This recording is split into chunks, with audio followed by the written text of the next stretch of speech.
This is Rockin' with J-Man, and today I'm interviewing Kieran Robertson. So how you doing today, man?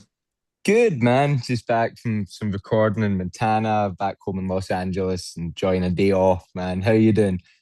I'm just doing great right now. It's been a nice day. Or I did an interview earlier today, and now I'm speaking here with you. So it's going good. Awesome.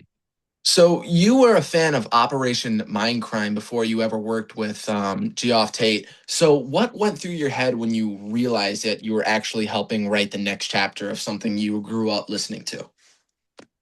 Um, I guess what went through my head was I really hope I don't mess it up. Was my first. I don't want to tarnish that, that legacy. I was just really excited. I remember being like maybe about 14 or 15 when I first heard Mindcrime, and I just loved it. And when they first said, do you want to write the next part? I immediately said yes, but then I was like, oh, hang on, let me think about it. But I was just really excited and proud to be part of such an awesome legacy. Now, working on that album, did that make you more excited or more terrified? Eh, a bit of both, probably. Once the you I, when for me when I write songs, the sort of processes I go through about and a couple of days of going, this sucks, I don't like it, I can't get the sound, so definitely a lot of anxiety. And then once it all starts to come together, once we were getting close to the end, I was really proud of the project and thought people would like it. Now, did you ever catch yourself writing something and immediately think the hardcore Mindcrime fans are going to love this one or destroy me for it? Yeah, man, a lot. Yeah. A lot. There's a song, there's a couple of songs that I specifically wrote, like for example, like the answer, that riff at the start. I'm going, this is very Mindcrime. The fans are gonna love this. And then the song that was really difficult was a song called Do You Still Believe, which is a sort of piano ballad. And that was kind of 50-50. I'm going, people are going to love this, or, the guys that want the Mindcrime solos are going to hate it. But we've got some good positive, feedback. But at the end of the day, I was just like, this is my interpretation, Jeff's interpretation of it now. So, I can only do as good as I can do. Now, were there fans that just decided since it was an idea of Mindcrime 3, they just hated it before even hearing a single note? Now, did that obviously frustrate you? I think I expected it so much that I was actually more surprised with how positive things were. I came into once it came out, I didn't look at my phone for the day, and I was very like ready to, go in the comment section and defend it. But most people were pretty nice, man. The Mhm. people that were gonna give it a hard time gave it a hard time, and I expected that. So I was pretty ready for it. Now that the album is finished, do you wish you could have done anything different with it? That's a good question. There's always things with different albums that I Mhm. think, down to little things where I'm like, oh, that snare drum could have been a bit louder. But as overall, I'm extremely happy and proud of the album, and I think it came out the best way we could have made it. I'm really proud of it. Now, if the younger version of yourself was who first heard this album, obviously, could see what you're doing as of now, what do you think he would be saying to you? He probably wouldn't believe me. It's nuts. I still pinch myself that I'm doing it. It was always the goal, to do something like this. So Yeah. I think I always say I'd make little Kieran happy. Like 13-year-old Yeah. me would be like, think I'm cool. That's Yeah. what matters. Now, when you're creating something connected to such a legendary album, how do you go about how do you go about creating it without trying to recreate 1988? Yeah, it's another good question. We talked a lot about that with me, Jeff, and John Moyer, the producer, because we wanted to honor, we wanted it to sound in the Mindcrime universe without sounding like super like that time without. We wanted it to be how do I put it? We wanted it to be like a nod to the time, not a complete copy. So, there's different things where a lot of the songs John was really good at. simplifying them for me. I'd be like, okay, well, this needs a big synth track, and John would be like, we didn't have that. That's not what they would have done. They would have, less is more for some of these things. So we tried to keep the sounds, some of the big guitar tones very 80s sounding. Some of the snare tones are big in 80s, but then some drum sounds aren't. So we just tried to mesh it all together and not make it a carbon copy, but definitely show influence. What is Geoff Tate's actually like when the concert is over and there's no fans, no cameras or microphones around? Like, what's he like to be around?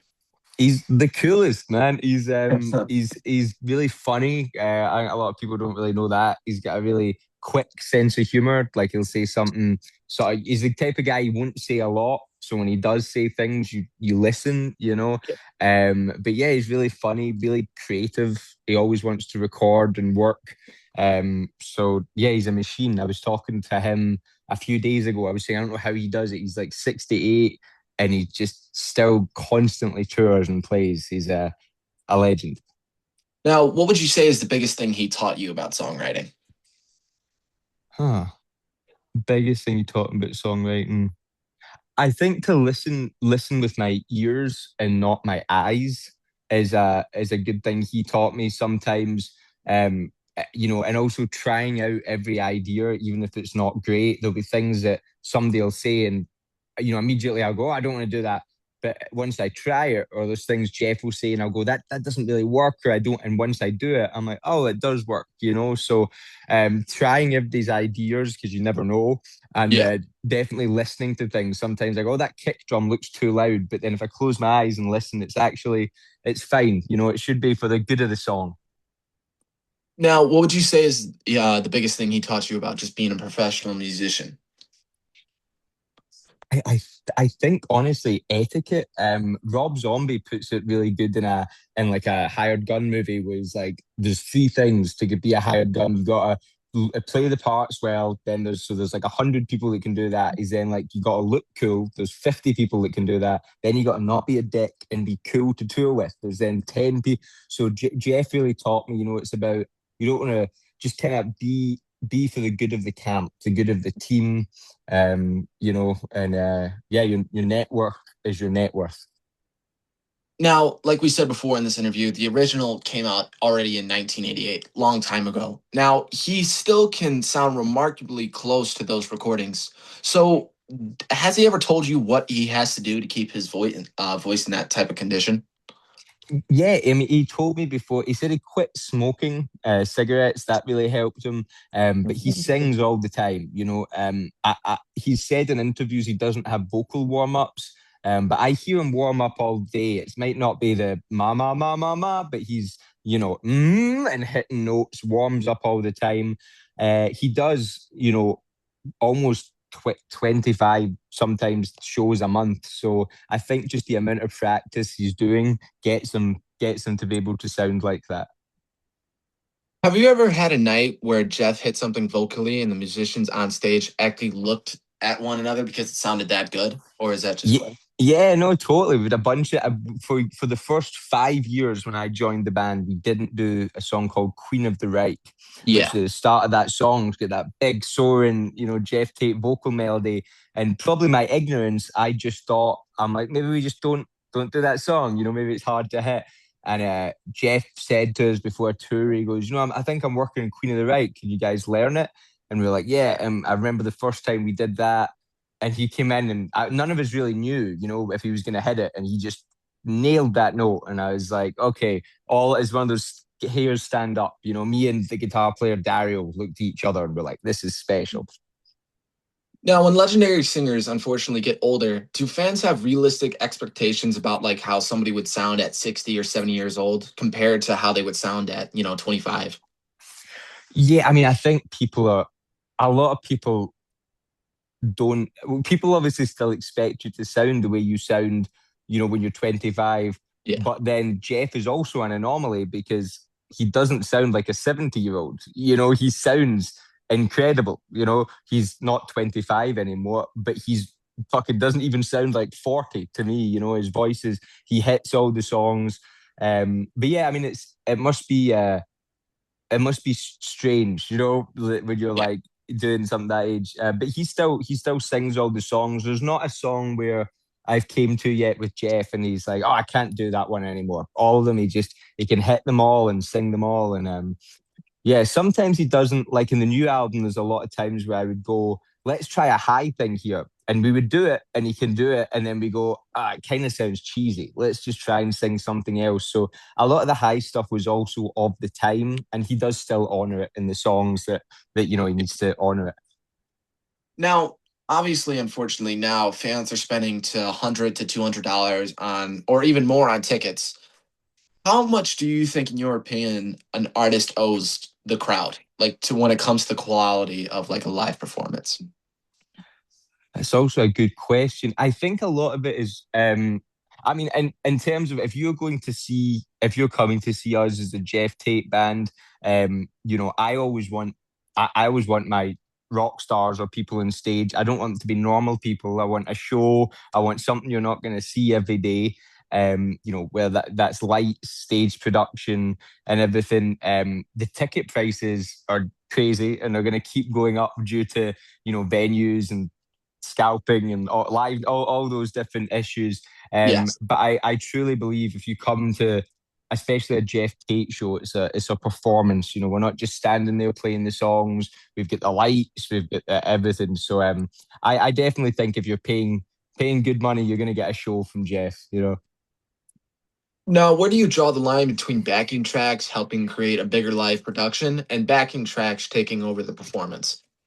That's a great question, man. You get so many good questions. I actually commented. Some guy made a video about us, like because we use backing tracks in terms of we have like in Rage for Order and Mindcrime. There's some specific synthesizer parts, and there's some specialist like backing vocal effects, like in Empire, and like some MIDI that triggers the lights. But it's not like there's guitars or Geoff Tate's main vocal track. So, but some guy saw we had a laptop and he did a whole video like fucking Geoff Tate's band's using backing track. And I commented, I was like, hey man, we use it for backing vocals. We use it for synthesizers that are from the record.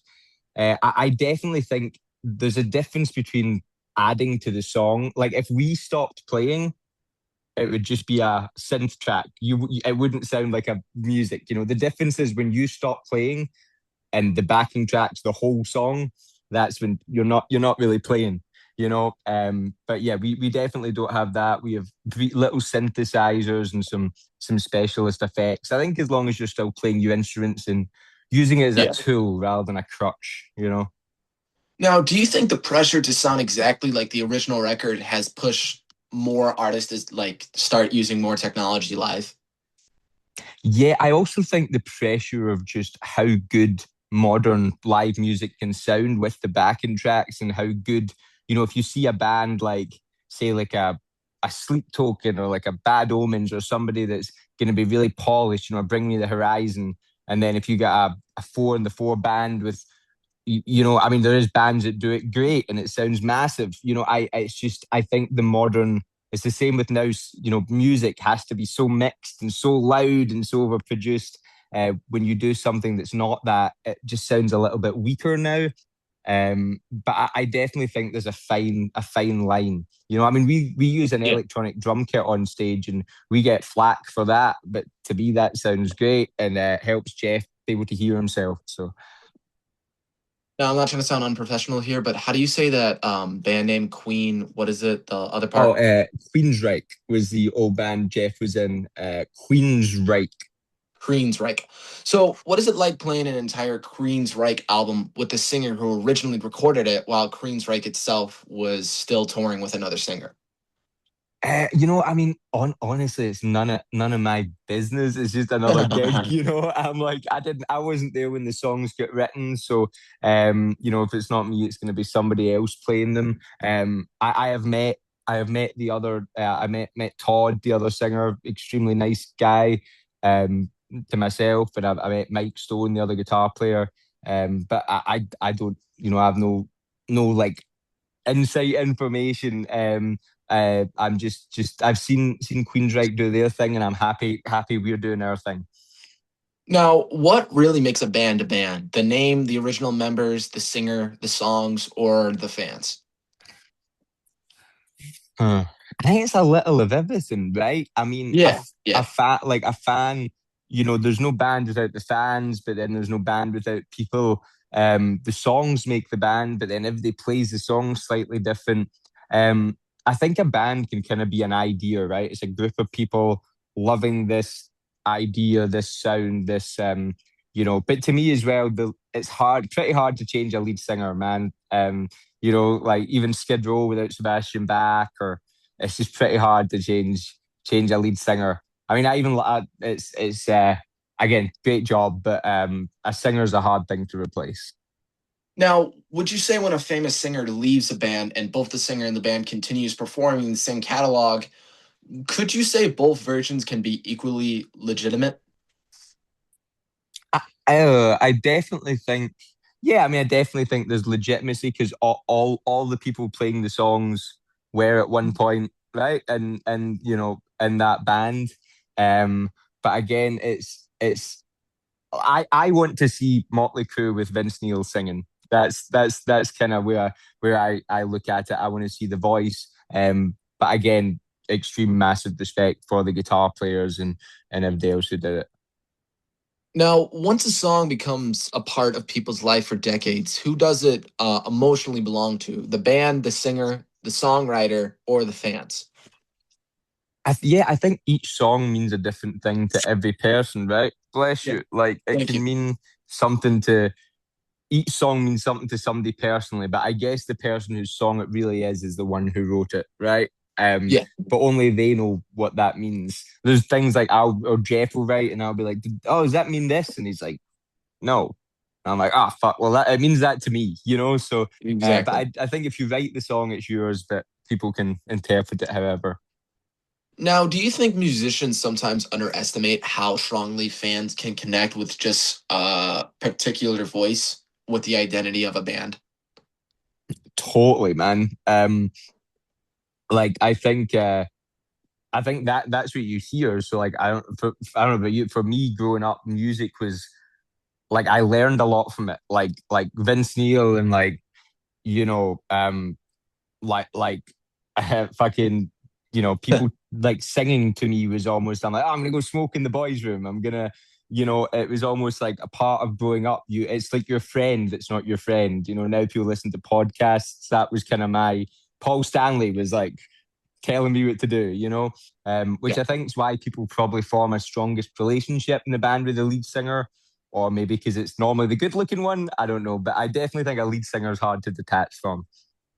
Now, if Queensryche called you tomorrow and asked you to play guitar, do you think you could ever go from performing songs with Jeff to performing with the other?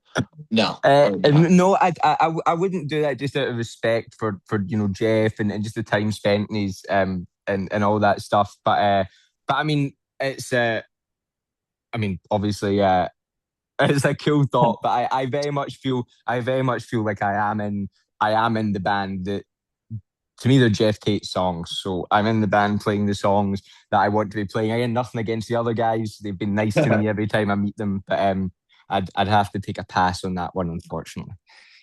Now, if Jeff called you tomorrow and said that he had an idea for Operation Mindcrime 4, what would your immediate reaction be? It's gonna be a long year. It takes a long to write it. Yeah, I mean we're already working on new music. I don't think it's Operation Mindcrime 4. I don't know whether Jeff's ever gonna do anything. We haven't really spoke about it. I would be interested if it was the right, like I wouldn't just jump Yeah, into it to, you know, do Mindcrime 4 because Mindcrime 3 went well. So I can leave now with my name not tarnished, you know? yeah, I get it. So, how do you go about switching mentally from the precise conceptual world of Mindcrime to the dirty rock and roll attitude of Faster Pussycat?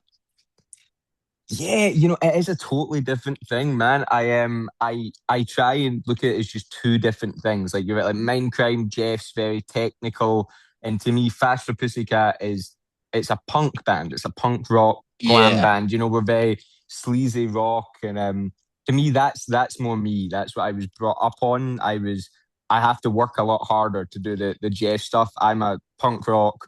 as much as I love both of them. But it's good. I mean, they're just sort of different camps. I can slide into them easily enough, and everybody's just so cool with everyone in the camp, which helps.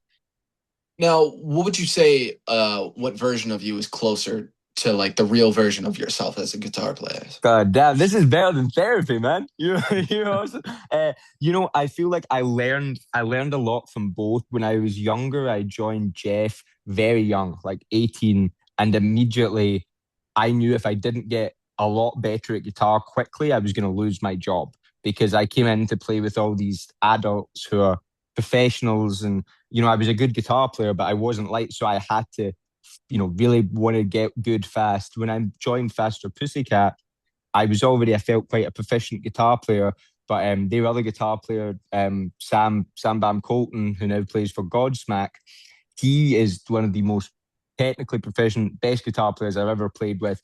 And he taught me so many just intricate little things and things about taste and even holding back. So I feel like I don't know, man. If you asked me, when I was younger, I would have said Faster Pussycat, but now the more I write like Queensryche. I feel like I'm somewhere in the middle. I'm a punk rock Right. guitar player that knows a few twiddly things, you know? Yeah. So why would you say Faster Pussycat has survived so when so many bands from that era have just disappeared? Yeah, I think it's such a timeless band. I mean, even down to like people like Guns N' Roses and like every end like talks about Faster Pussycat as being like, they were a band of that time with the Cat House as well. Um, I think they just managed to stay relevant in Los Angeles and in the glam community. They get so many great songs as well, like Cat House and Bathroom Wall. Um, yeah, Tammy, the singer, is also just a really hardworking, great guy. I think that is a lot to do with it as well. Now, you mentioned in the interview you've learned and played beside a great guitarist like Sam Colton. Now, when you said that he taught you a lot of stuff, does friendly competition ever kick in when one guy wants to play something great and the other immediately wants to top it? Like, do you ever feel competition or is it always like just friendly? Yeah, I mean, I've definitely had relationships with guitar players in the past that it's been a bit like I'll do something and then they'll try and do something, but not since I was way younger. I mean, with Sam, I have no ego with that. He's so talented. It's just an honor to play beside him, and I'm like, wait, do that again so I can see, what you're doing. With Geoff's band, because we have three guitar players and they interchange. Sometimes there's a bit more about like oh fuck, I got to do better than that guy coming in. So I still keep the solos. It's definitely a little bit of that with, but in a friendly, funny competition way. But with Faster Pussycat, it was very much I just wanted to learn as much as I could from Sam. I was Yeah. so impressed immediately playing with him. Is just a different level. Even things like amps and tone. Great dude. So was just really happy to learn from him. Now, you mentioned in this interview you basically decided at a young age that you were going to chase music instead of living a normal life. Would you say, or when did your family realize that you might actually pull it off? I think they were always. I think they Supportive? kind of knew. Yeah, I mean, they always kind of knew I wasn't going to be like an accountant. You know what I mean? Yeah. They were like, Yeah. this one's a bit weird. So I mean, I was 16. I got a management contract in Germany, and I went out there, and I think that was kind of the start of like, okay, he really is doing this. He's not just gonna, sit around and not do anything. I was always really motivated, even as a kid. It wasn't like I was just like I'd skip school, but I'd skip school and go to a guitar shop and work all day. Like I wouldn't just sit Yeah. at home and so I think they knew I was always had a goal. And then definitely when I joined Geoff, they were like, "Oh, okay, cool. Now he's in a successful band. He's okay." My mum still has. It's funny though. My child, I'm 27 now. I live in Los Angeles. Like I've settled. And my mum's still like, I've got the bedroom at home. I've not changed it. I think she still's waiting for it to all come crumbling down. Now, if someone handed you unlimited money tomorrow to create a band completely around your own musical vision, what would you say the Kieran Robertson band would sound like? I did a solo album about 10 years ago and I've not really done anything since, just due to the fact I've been so busy with other people's stuff.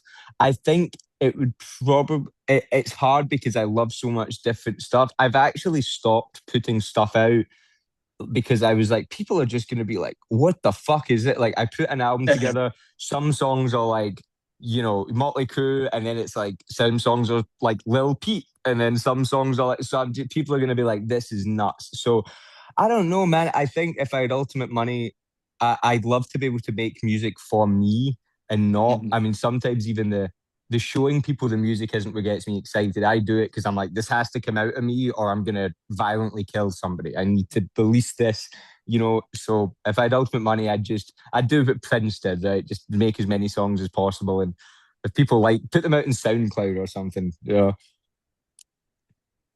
If you were on death row, what would your final meal be and why? My final meal would be, this one's weird, but this is my craving right now. A double fillet of fish meal from McDonald's with no tartar sauce and ketchup. You And like know, a you know ball. Yeah, Yeah, dude, it's and everybody always says like, yeah, like I got double fillet of fish. And he's like, it sucks. I'm like, try it. It's like delicious. it's It's delicious. delicious. It's delicious. It That and really is good. a pint of like Haagen-Dazs ice cream and a Nice. cigarette. That's the plan. What was your first major purchase? My first major purchase. Um, that's a good question. Probably, I was thinking the other day, somebody was like, what have you spent the most money on? I think it's actually my tattoos. Because each arm, is like a 4,000 each arm just to get the work done. I just bought a Flying V. I bought my girlfriend a handbag 2 months ago, a fucking Balenciaga handbag. That was quite expensive. But yeah, probably my guitars, man. I got a couple of Gibson Les Pauls, and yeah, I'm still in the come up though, so no fancy watches yet. All right, all right. I just want to say it's been a pleasure speaking with you, and thank you for taking the time in today, just speaking with me. It's been a pleasure speaking with you, and yeah, good luck on your future careers. Thanks, you too, man. I've been watching your stuff. It's really cool. I really appreciate it, sir. Thank you so much. Have a good one. All Best right. of luck, buddy. Bye. Yeah. Cheers.